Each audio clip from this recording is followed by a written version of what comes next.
तो kinetic friction के बाद जो फ्रिक्शन का जो सेकेंड टाइप होता है वो होता है स्टैटिक फ्रिक्शन। तो स्टैटिक फ्रिक्शन के बारे में हम लोग कुछ इम्पॉर्टेंट पॉइंट्स जानते हैं। तो ये स्टैटिक फ्रिक्शन तब लगता है जब दो सरफेस के बीच में कोई भी रिलेटिव मोशन नहीं हो, लेकिन रिलेटिव मोशन की टेंडेंसी प्रेजेंट हो। It acts when there is no relative motion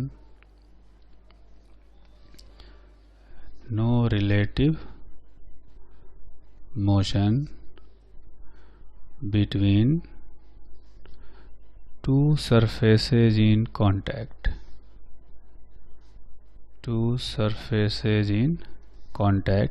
क्योंकि जब रिलेटिव मोशन होता है तो जो फ्रिक्शन आता है वो काइनेटिक फ्रिक्शन कहलाता है ना।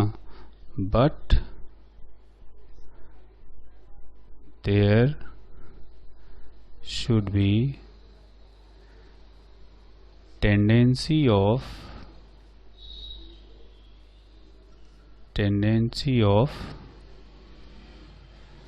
relative motion between two surfaces in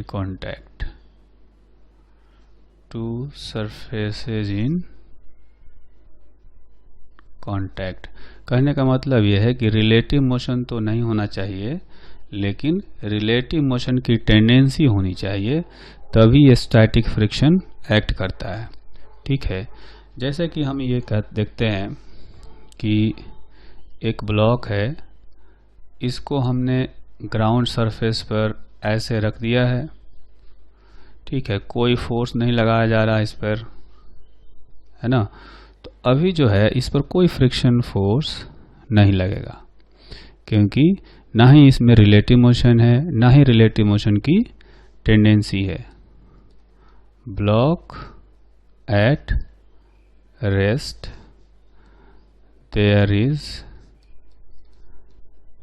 no relative motion or there is no tendency of relative motion, so there is no friction। लेकिन अगर ऐसा हो कि ये जो ब्लॉक है, इस ब्लॉक पर हमने एक एक्सटर्नल फोर्स लगाया, ठीक, ये ब्लॉक जो है फिर से रेस्ट पर है, लेकिन अब एक फोर्स लग रहा है, तो ये कहा जा सकता है block at rest but there is tendency of relative motion. So static friction will act on the block, है ना। अब यहाँ पर क्या हुआ कि जैसे ही हमने फोर्स लगाया तो इस ब्लॉक में इधर स्लिप होने की टेंडेंसी आ गई, है ना। उसकी इच्छा हो रही है फिसलने की, ऐसा समझ सकते हैं, क्योंकि पीछे से धक्का दिया जा रहा है, तो टेंडेंसी आ गई। तो टेंडेंसी के अपोजिट डायरेक्शन में फ्रिक्शन फोर्स यहाँ आया होगा, स्टैटिक फ्रिक्शन आया होगा, और ये स्टैटिक फ्रिक्शन इस फ्रिक्शन फोर्स के इक्वल होगा, इसीलिए ब्लॉक जो है वो रेस्ट पर बना हुआ है, खिसक नहीं रहा है। ठीक, तो ये पॉइंट समझ में आया कि स्टैटिक फ्रिक्शन तब एक्ट करता है जब रिलेटिव मोशन नहीं हो, लेकिन रिलेटिव मोशन की टेंडेंसी हो। यहाँ पर देख सकते हैं कि यहाँ रिलेटिव मोशन भी नहीं है और टेंडेंसी भी नहीं है, इसलिए यहाँ कोई फ्रिक्शन ही नहीं है। ठीक, तो ये तो हो गया पहला पॉइंट। उसके बाद आते हैं सेकंड पॉइंट पर। सेकंड पॉइंट ये है कि जो स्टैटिक फ्रिक्शन है वो टेंडेंसी ऑफ रिलेटिव मोशन को अपोज करता है। Static friction always opposes the tendency of opposes the tendency of relative motion।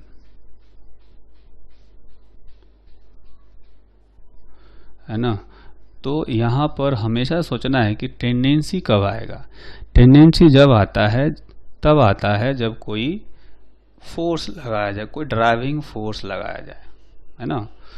तो इस तरह से फोर्स लगाने से रिलेटिव मोशन की टेंडेंसी आती है, और जब टेंडेंसी आती है तो स्टैटिक फ्रिक्शन आता है। लेकिन स्टैटिक फ्रिक्शन का जो डायरेक्शन है वो टेंडेंसी ऑफ रिलेटिव मोशन को अपोज करता है। अब ये जो पॉइंट है ये हेल्प करता है स्टैटिक फ्रिक्शन का डायरेक्शन डिसाइड करने में। तो ये हम लोग पॉइंट इसलिए याद रखेंगे, remember this point two determine the direction of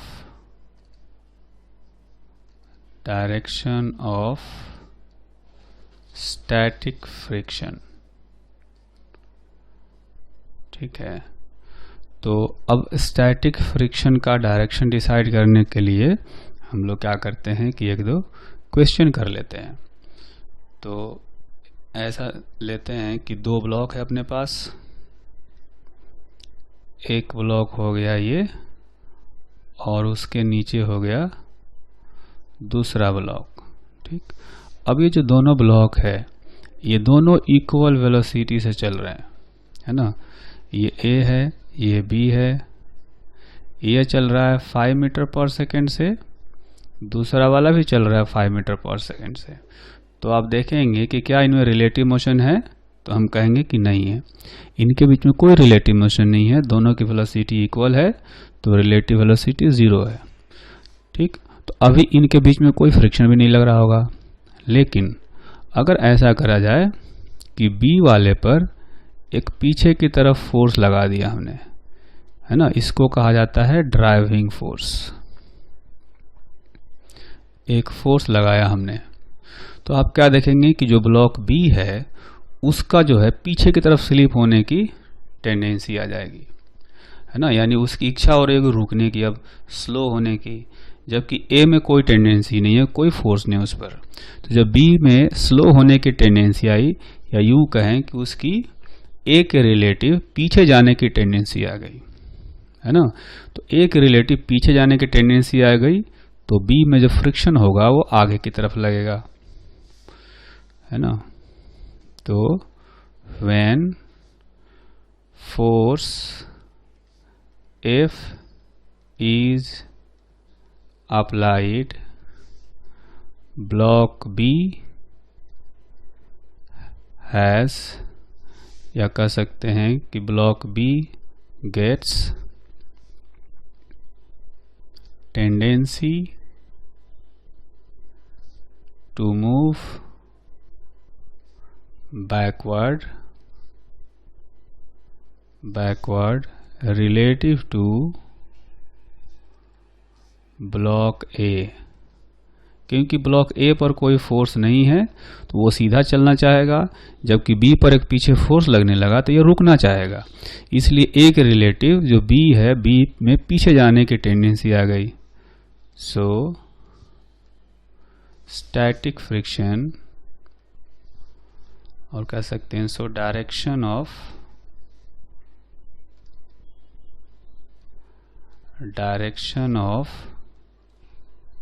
static friction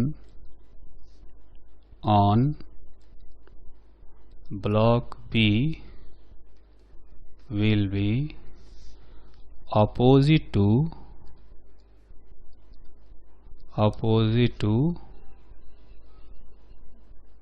tendency of relative motion, means towards right, ना। देखेंगे कि इसकी टेंडेंसी रिलेटिव मोशन की है लेफ्ट में, तो इस पर फ्रिक्शन फोर्स जो आएगा वो राइटवर्ड डायरेक्शन में आएगा, तो यहाँ पर एक फिगर बना करके हम लोग इसको दिखाते हैं। तो जैसे ये हो गया ब्लॉक ए और ये हो गया ब्लॉक बी, तो जो बी है इसमें पीछे जो है टेंडेंसी है पीछे की तरफ, और इसलिए इसमें फ्रिक्शन फोर्स आएगा स्टैटिक फ्रिक्शन आगे की तरफ, और ए में friction force just opposite direction में आ जाएगा, है ना। ये दो सरफेस है तो दोनों सरफेस पर फ्रिक्शन फोर्स इक्वल और अपोजिट लगता है। तो इस तरह से हमें जब भी फ्रिक्शन फोर्स का डायरेक्शन डिसाइड करना हो तो टेंडेंसी चेक करना पड़ेगा, और टेंडेंसी कैसे चेक करते हैं, जो ड्राइविंग फोर्स होगा उसके हिसाब से, है ना। So to find the tendency of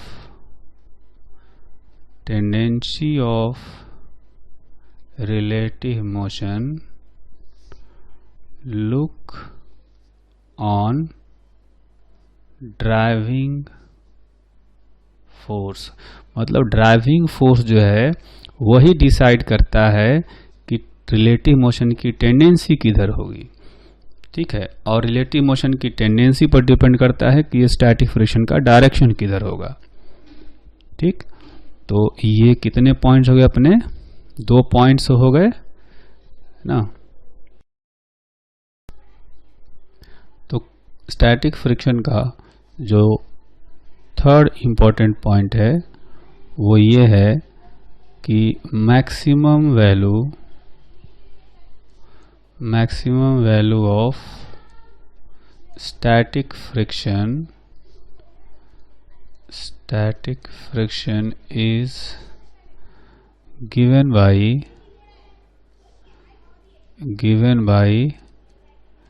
F maximum is equal to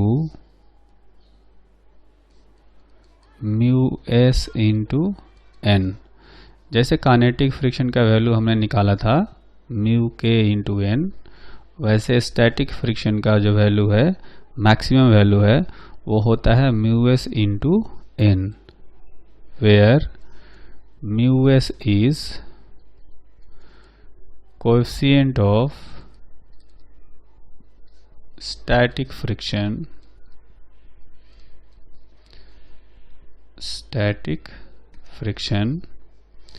and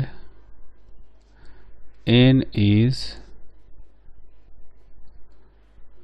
normal reaction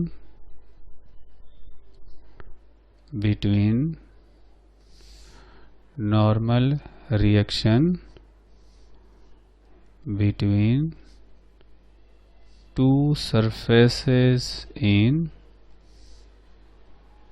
contact, ठीक। तो जिस तरह से हमने काइनेटिक फ्रिक्शन के वैल्यू निकाले म्यू के एन करके, वैसे ही स्टैटिक फ्रिक्शन का वैल्यू भी निकाल सकते हैं म्यू एस एन। तो म्यू एस एन जो है ये कहा गया कि मैक्सिमम वैल्यू है, यानी इसका जो वैल्यू है स्टैटिक फ्रिक्शन का वो म्यू एस एन से कम भी हो सकता है। तो ये कहा जाता है कि magnitude of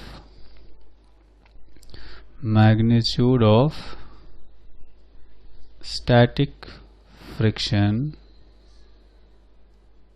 may have any value between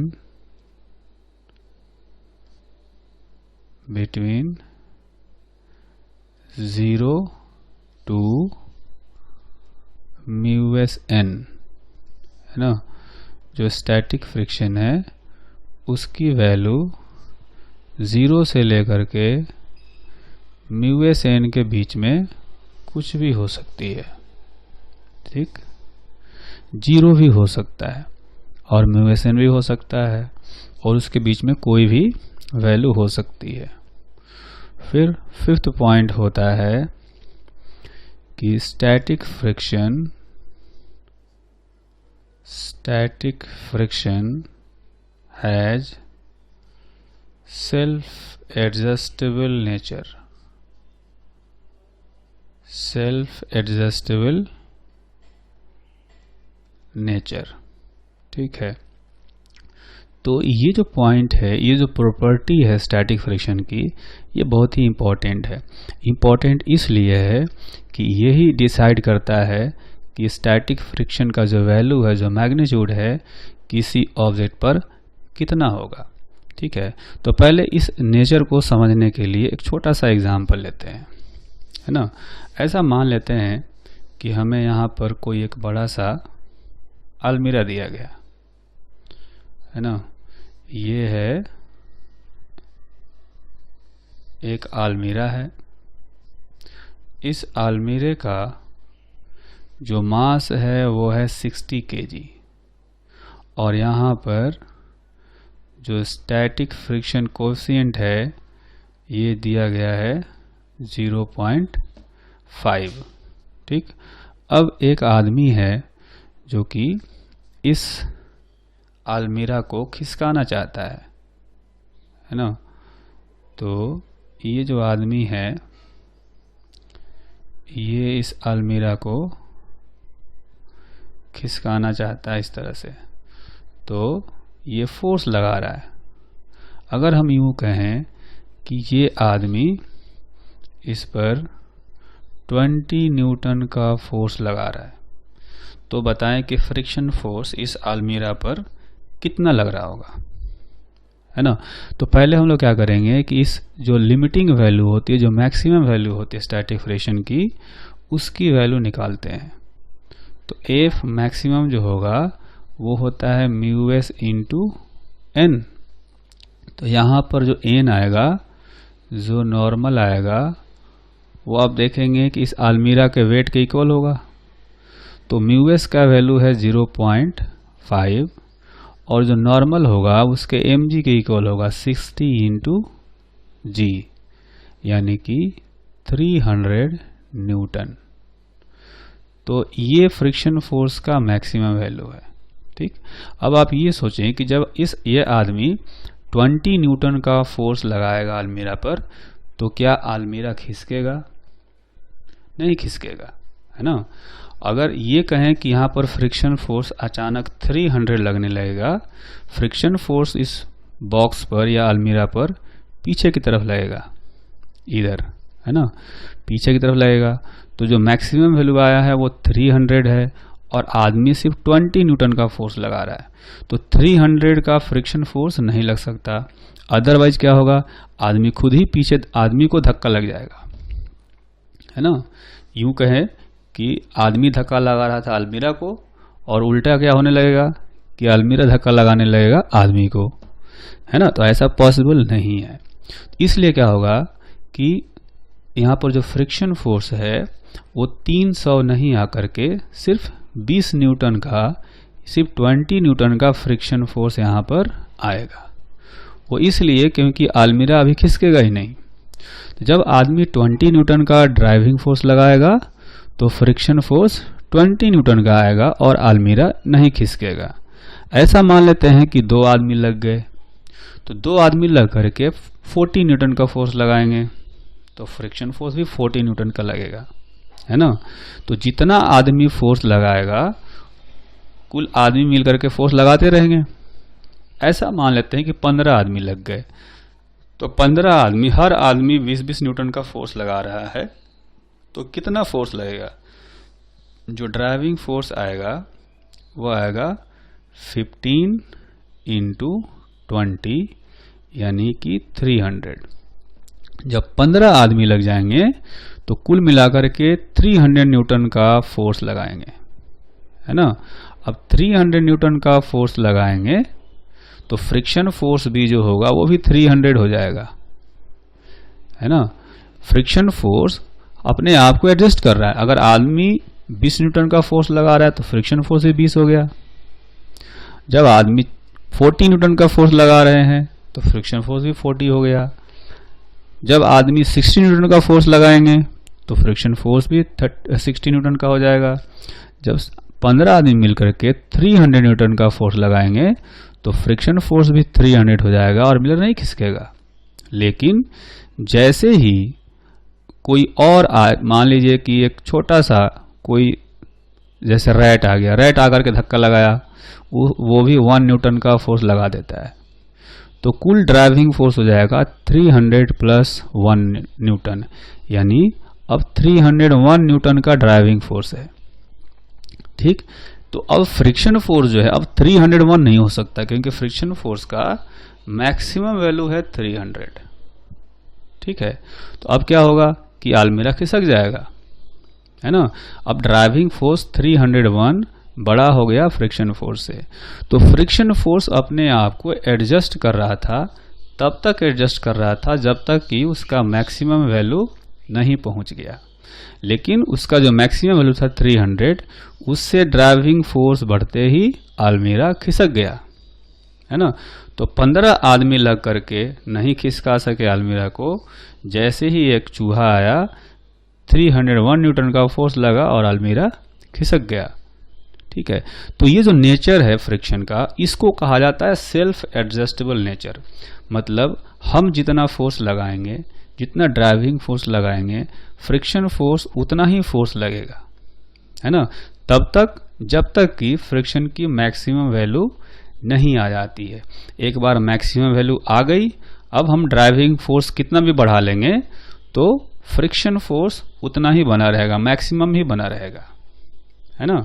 तो ये होता है स्टैटिक फ्रिक्शन का एडजस्टेबल नेचर। तो क्या यहां से हम ये कह सकते हैं कि स्टैटिक फ्रिक्शन हमेशा ड्राइविंग फोर्स के इक्वल होता है? तो ये जो 6th पॉइंट हम लोग लिखने जा रहे हैं वो ये कह सकते हैं कि static friction is always equal to net driving force on the object, है ना। ऐसा कहा जा सकता है, ये होना चाहिए with respect to the surface in contact.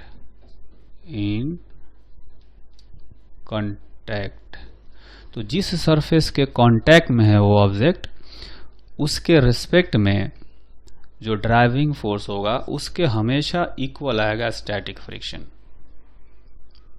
ठीक है, ये अभी यहाँ पर देखने में आया। हमने अगर 0 फोर्स हम लगाएंगे तो कोई फ्रिक्शन फोर्स नहीं आएगा। हम 20 न्यूटन का फोर्स लगाएंगे तो 20 न्यूटन का भी आएगा, 40 लगाएंगे तो 40 आएगा, 300 लगाएंगे तो 300 आएगा। लेकिन 301 लगाएंगे तो 301 नहीं आएगा। तो क्या ये रूल गलत हो गया? नहीं। जब हम 301 लगाएंगे तो एक्चुअली में अलमीरा खिसक जाएगा, और जब खिसक जाएगा तो यह फ्रिक्शन स्टैटिक रहेगा नहीं, उसके बाद काइनेटिक बन जाएगा, है ना। तो जब तक स्टैटिक रहेगा, स्टैटिक तो यहीं तक रहेगा 300 तक, और जब तक स्टैटिक रहेगा तब तक स्टैटिक फ्रिक्शन ड्राइविंग फोर्स के इक्वल है ना। जैसे ही हमने मैक्सिमम फ्रिक्शन से ज़्यादा ड्राइविंग फोर्स लगा दिया तो वो स्लिप कर जाएगा, और उस केस में हम लोग ये वाला रूल लगाना ही नहीं है, क्योंकि तब फ्रिक्शन स्टैटिक रहा ही नहीं, इसलिए ये रूल नहीं लगाएंगे। ये रूल तब तक लगाएंगे जब तक ये स्लिप नहीं होता है, यानी जब तक ड्राइविंग फोर्स 300 या 300 से छोटा रहेगा। ठीक, तो ये 6th पॉइंट भी वैलिड है, हमेशा वैलिड है। लेकिन इसमें एक चीज़ हमें सीखना होगा कि जो नेट ड्राइविंग फोर्स है इसकी वैल्यू हम लोग कैसे पता करेंगे। तो इसके लिए हम लोग क्या करते हैं, यहाँ पर लिखते हैं कि net driving force with respect to the surface in contact is the resultant of the resultant of all the forces acting, all the forces excluding friction, all the forces excluding friction acting on the object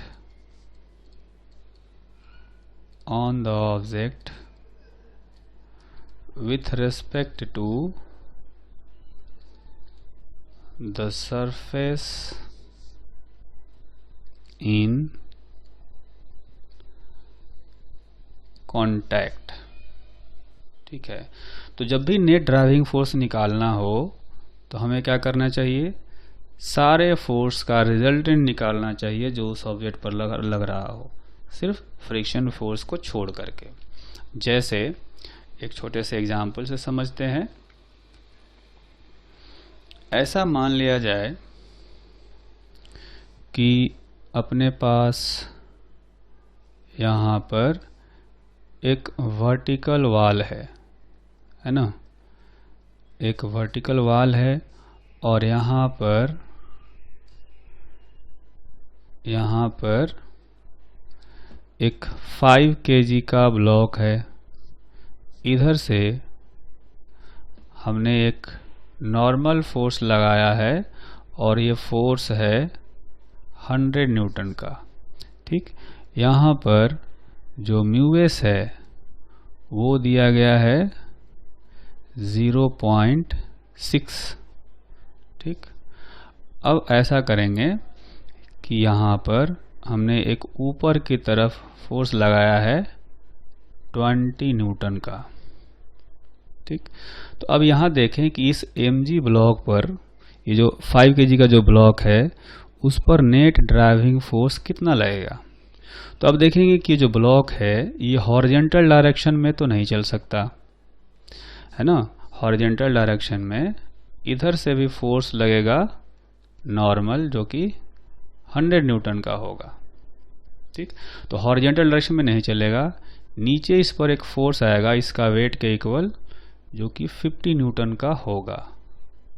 अच्छा, अब देखेंगे कि vertical direction में नीचे force ज़्यादा है तो इसमें नीचे खिसकने की टेंडेंसी होगी, तो फ्रिक्शन फोर्स किधर आएगा, ऊपर। ठीक, तो हमने कहा कि नेट ड्राइविंग फोर्स इसमें अगर निकालना हो, नेट ड्राइविंग फोर्स कितना हो जाएगा इसमें, तो देखेंगे कि ये 100 और ये 100 तो कैंसिल हो गए, फिर ये 20 और ये 50 का जो रिजल्टेंट होगा वो आएगा 30 न्यूटन डाउनवर्ड डायरेक्शन में। ठीक है, फ्रिक्शन को छोड़ देना है ना। इसमें कहा गया कि resultant of all the forces excluding friction, जितने भी फोर्स लग रहे हों, यानी कि नॉर्मल फोर्स ये जो लग रहा होगा 100 न्यूटन का, ये 100 कैंसिल हो गए, ये 50 और ये 20, सबका रिजल्टेंट निकालना है सिर्फ F को छोड़ करके। तो रिजल्टेंट जो आएगा 50 - 20, 30 न्यूटन नीचे की तरफ फोर्स आएगा, ये ड्राइविंग फोर्स हो गया। ठीक, तो इस क्वेश्चन में अगर हमें ये पता करना हो कि फ्रिक्शन फोर्स कितना लगेगा, तो आप देखेंगे कि यहाँ पर पहले हम पता करेंगे स्टैटिक फ्रिक्शन का मैक्सिमम वैल्यू, और वो होना चाहिए म्यूएस इंटू एन। म्यूएस दिया गया है 0.6 और एन का वैल्यू है 100, यानी कि 60 न्यूटन। तो देखेंगे कि यहाँ जो ड्राइविंग फोर्स है वो मैक्सिमम फ्रिक्शन फोर्स से कम है, यानी ये ब्लॉक खिसकेगा ही नहीं। जैसा कि अभी हमने क्या कहा था अलमीरा में, इस अलमीरा में जब तक 300 मैक्सिमम वैल्यू फ्रिक्शन का, हम जब तक 300 से कम फोर्स लगाएंगे तो ये अलमीरा नहीं खिसकेगा, है ना। नहीं खिसकेगा यानी फ्रिक्शन स्टैटिक रहेगा, और जब स्टैटिक रहेगा तो हम जितना फोर्स लगाते हैं उतना ही उधर से फ्रिक्शन फोर्स लगता है।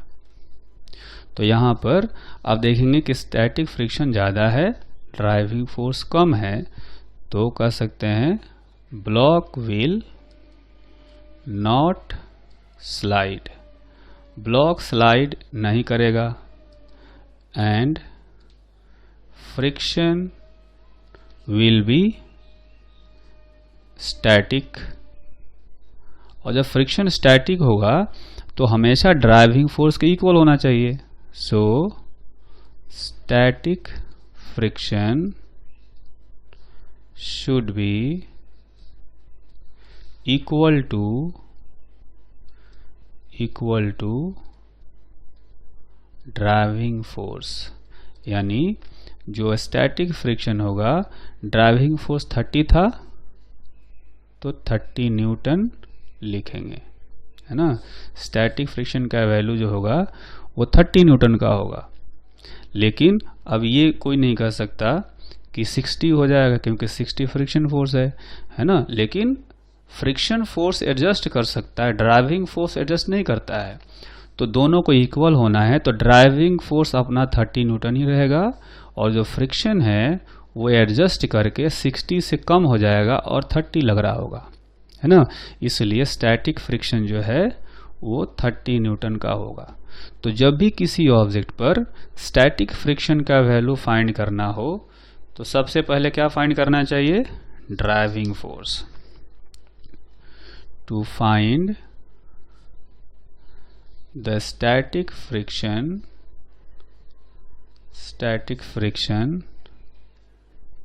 first find the net driving force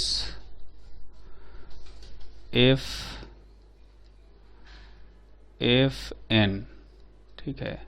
या इसको कहते हैं, एक नया सिंबल दे देते हैं, इसको हम लोग कह देते हैं Fd, ठीक है। ये हो गया driving force Fd।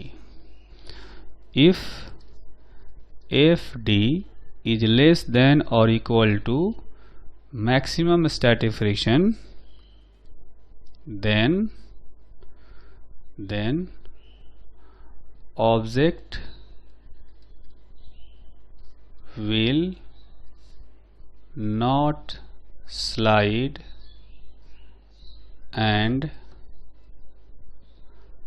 friction will be static, and value of static friction will be Fs is equal to Fd, ठीक है। ये हो जाएगा।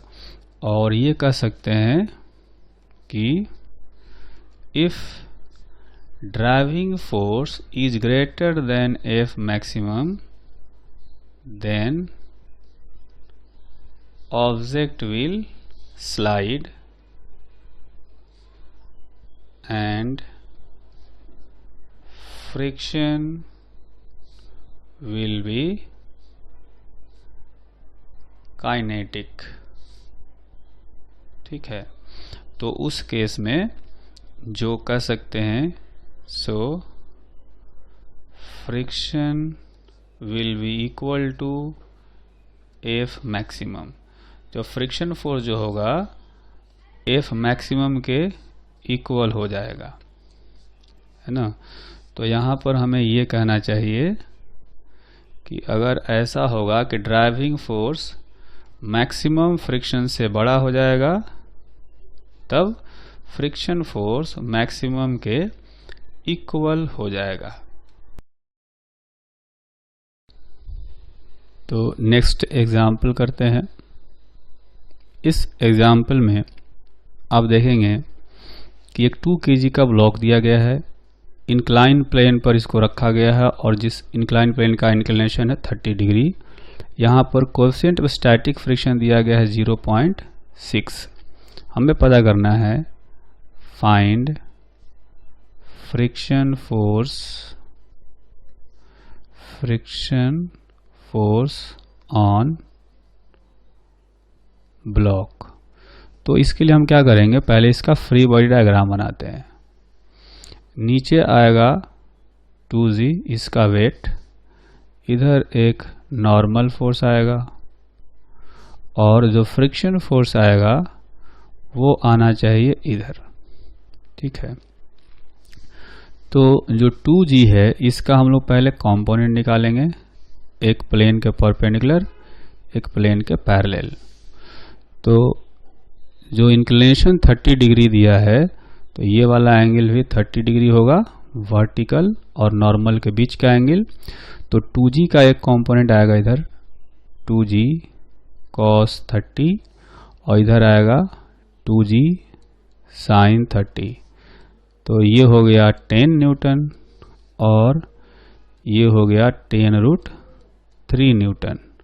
ठीक, तो यहाँ पर देखेंगे कि जो नॉर्मल होगा इस परपेंडिकुलर डायरेक्शन में इक्विलिब्रियम होगा, तो उधर का इक्विलिब्रियम से देख सकते हैं कि जो n है उसका वैल्यू हो गया 10√3 न्यूटन। तो maximum value, maximum friction force, इसी को लिमिटिंग फ्रिक्शन भी कहा जाता है, limiting friction force is equal to F maximum is equal to μs into n। μs का वैल्यू 0.6 दिया गया है इंटू 10√3। ठीक, तो ये हो जाएगा 6√3। अच्छा, तो मैक्सिमम फ्रिक्शन फोर्स ये हो गया। अब हम लोग निकालेंगे नेट ड्राइविंग फोर्स। तो देखेंगे ड्राइविंग फोर्स क्या होता है कि जनरली ड्राइविंग फोर्स हमेशा इंक्लाइन प्लेन के पैरेलल देखा जाता है। ठीक है, तो ड्राइविंग फोर्स जो है उसका डेफिनेशन एक बार फिर से हम लोग देख लेते हैं।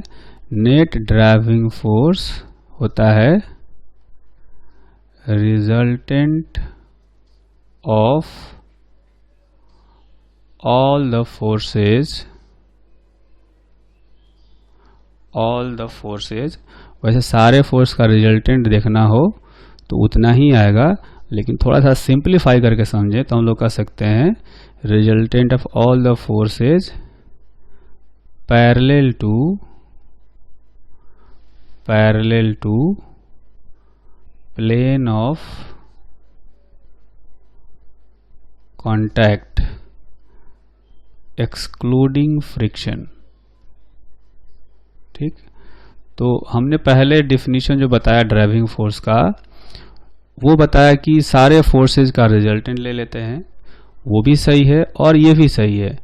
इससे क्या होगा, थोड़ा सा जल्दी हम लोग आइडेंटिफाई कर लेंगे नेट ड्राइविंग फोर्स का, क्योंकि परपेंडिकुलर वाला हमें चेक करने का जरूरत नहीं पड़ेगा, सिर्फ पैरेलल वाले फोर्सेज का रिजल्टेंट निकाल लेंगे, है ना।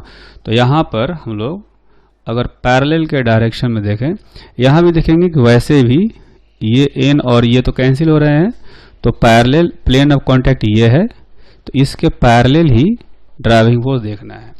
तो अब देखेंगे कि ड्राइविंग फोर्स एक ही है, ये है 10 न्यूटन का, क्योंकि फ्रिक्शन फोर्स छोड़ करके हमें देखना है। तो यहाँ पर जो ड्राइविंग फोर्स है, ड्राइविंग फोर्स ये हो गया कितना, 10 न्यूटन का।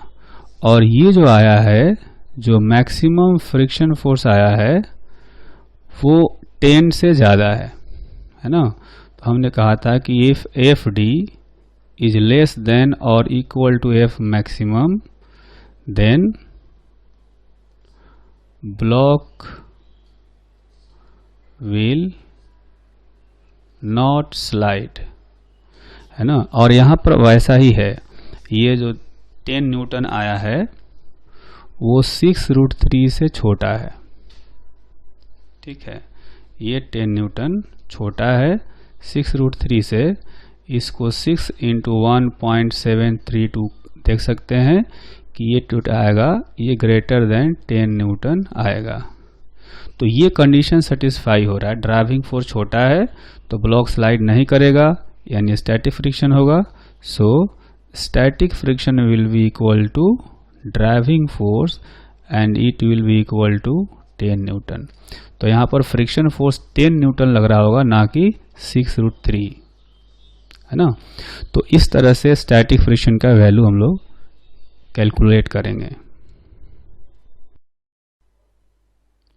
हमने दो तरह के कोएफिशिएंट ऑफ फ्रिक्शन पढ़े। एक पढ़ा म्यू के, जिसको कहा जाता है कोएफिशिएंट ऑफ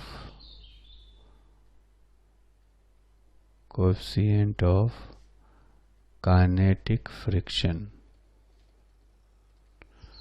और एक दूसरा कोएफिशिएंट होता है म्यू एस, इसको कहा जाता है कोएफिशिएंट ऑफ स्टैटिक फ्रिक्शन, है ना। तो इन जनरल स्टैटिक फ्रिक्शन का कोएफिशिएंट जो है वो बड़ा होता है काइनेटिक वाले से। In general mu s is greater than mu के। ऐसा इसलिए होता है कि जब ऑब्जेक्ट मोशन में आ जाता है, रिलेटिव मोशन हो जाता है, तो थोड़ा सा सेपरेशन जो है सरफेसेज के बीच में बढ़ जाता है, और इसलिए इलेक्ट्रोमैग्नेटिक फोर्स कम हो जाता है, जिसके कारण से म्यू के जो है छोटा हो जाता है म्यू एस से, है ना। तो अगर इसको ऐसे समझा जाए कि हमेशा ऐसा होता है, स्टैटिक फ्रिक्शन का कोएफिशिएंट बड़ा होता है, लेकिन कई बार क्वेश्चन में हमें स्पेसिफाई नहीं किया जाता कि ये जो कोएफिशिएंट ऑफ फ्रिक्शन दिया हुआ है वो स्टैटिक वाला है कि काइनेटिक वाला है ना। तो हम लोग क्या कर सकते हैं, उस म्यू को दोनों तरह जैसे यूज कर सकते हैं, यानी mu s is equal to mu k मान लेते हैं। If it is not specified in the question that the given mu the given mu is mu S और म्यू के। मतलब क्वेश्चन में ये हमें नहीं बताया जाए कि जो दिया हुआ म्यू है वो म्यू एस है या म्यू के है, then we can use given mu both as mu s and mu k. So mu will be equal to mu s is equal to mu k। ठीक।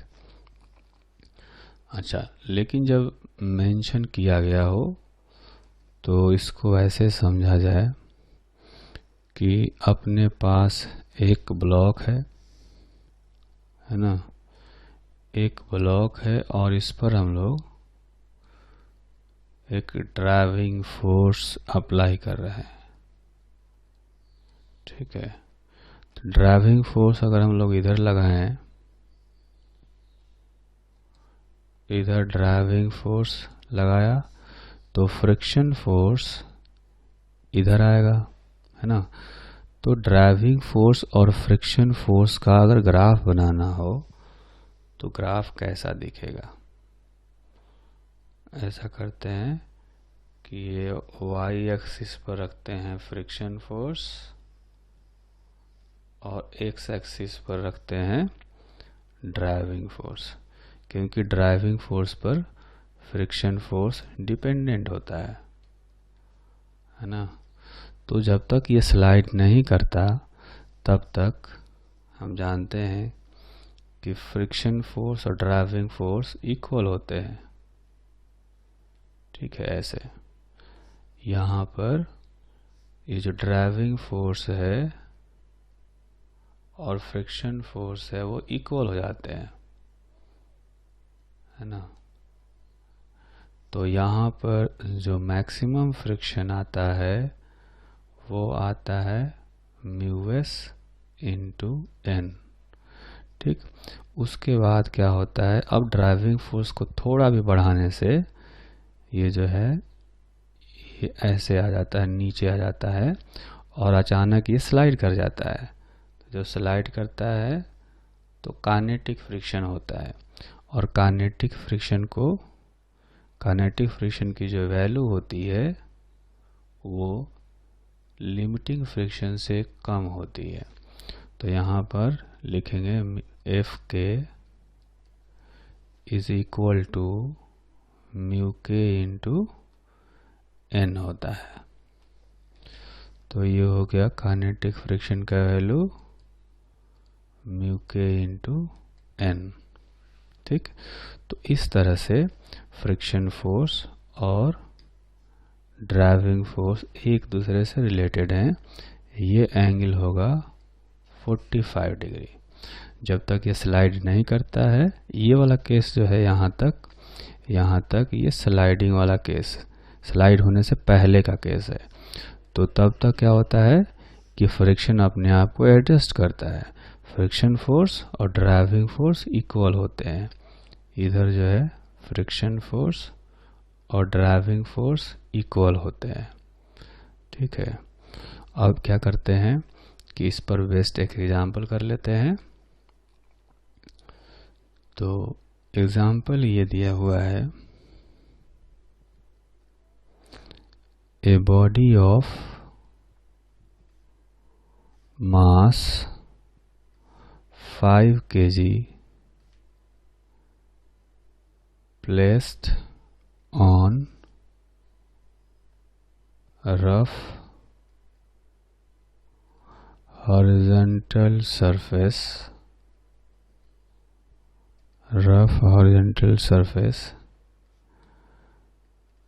it does not slide when driving force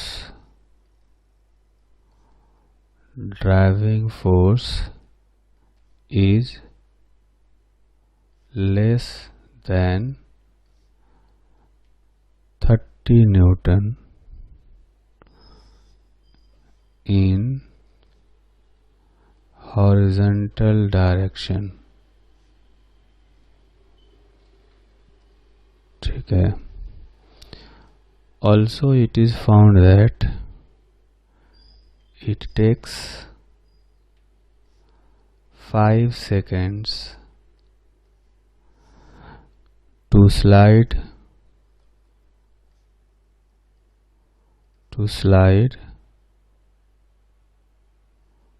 through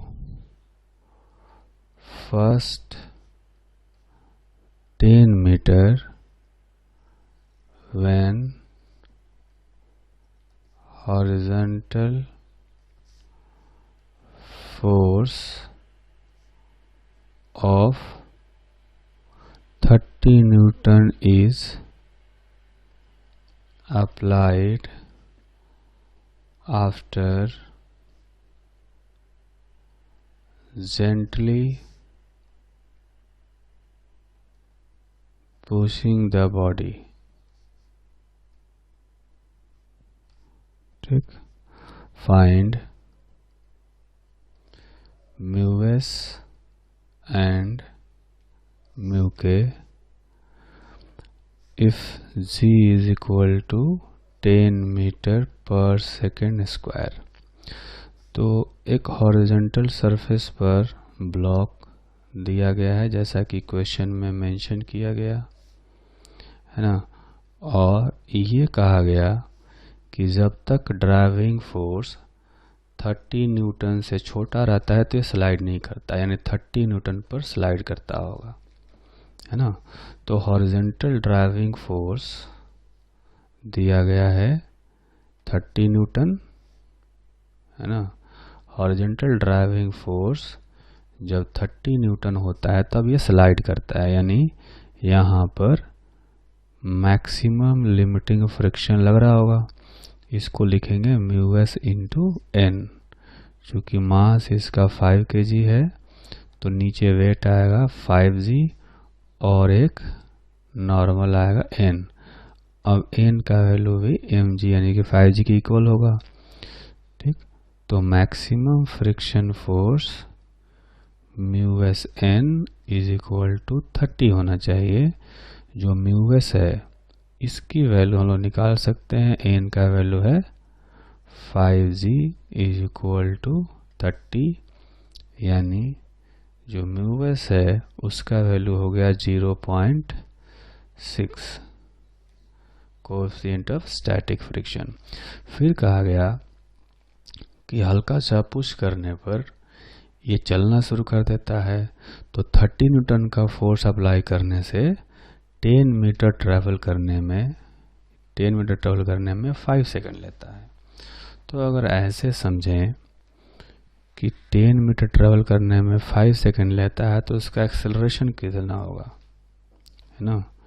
मतलब initial velocity 0, t is equal to 0 पर, तो 10 metre चलने में वो 5 second लेता है। तो s is equal to u t plus half a t square formula को यूज़ करेंगे तो s का वैल्यू है 10, u तो 0 है, तो हाफ a इंटू 5 का स्क्वायर। तो यहाँ से जो एक्सेलरेशन आएगा वो हो जाएगा कितना, 4/5, यानी कि 0.8 मीटर पर सेकेंड स्क्वायर। ठीक है, तो ऐसा कर सकते हैं कि एक्सेलरेशन जब इतना आया तो इस ब्लॉक का इक्वेशन ऑफ मोशन लिखेंगे, है ना। 30 न्यूटन का फोर्स लगने से इतना एक्सेलरेशन प्रोड्यूस हो रहा है, तो ड्राइविंग फोर्स 30 न्यूटन, और फिर जब चूंकि चल रहा है एक्सेलरेशन आ गया है तो काइनेटिक फ्रिक्शन होना चाहिए म्यू के इंटू एन, और एक्सेलरेशन है a। तो इसका इक्वेशन ऑफ मोशन लिखेंगे, ये 5 kg का ब्लॉक है तो नीचे 5g, ऊपर नॉर्मल होगा, यह भी 5g होगा। ठीक, तो इसका इक्वेशन हो जाएगा 30 minus mu k into n का वैल्यू 5g आया है तो 5g रख देते हैं, is equal to mass 5 into acceleration 0.8। ठीक है, तो इसमें से म्यू के का वैल्यू हम लोग कैलकुलेट कर सकते हैं, है ना। ये हो जाएगा कि 34 is equal to mu k into 50, यानी ये हो जाएगा म्यू के इज इक्वल टू, ये हो जाएगा 30 माइनस 4, तो 34 ये नहीं होगा, थोड़ा सा इसमें करेक्शन करते हैं, ये हो जाएगा 26, है ना।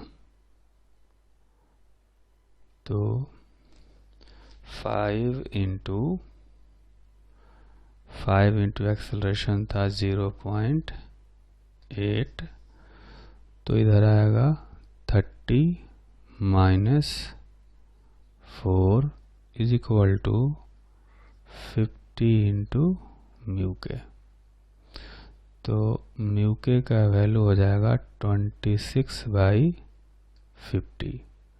ठीक है, तो इससे तो ये प्रूफ हुआ कि जो म्यू के है, म्यू के का वैल्यू आ गया, यहाँ पर बॉक्स बना करके लिख लेते हैं,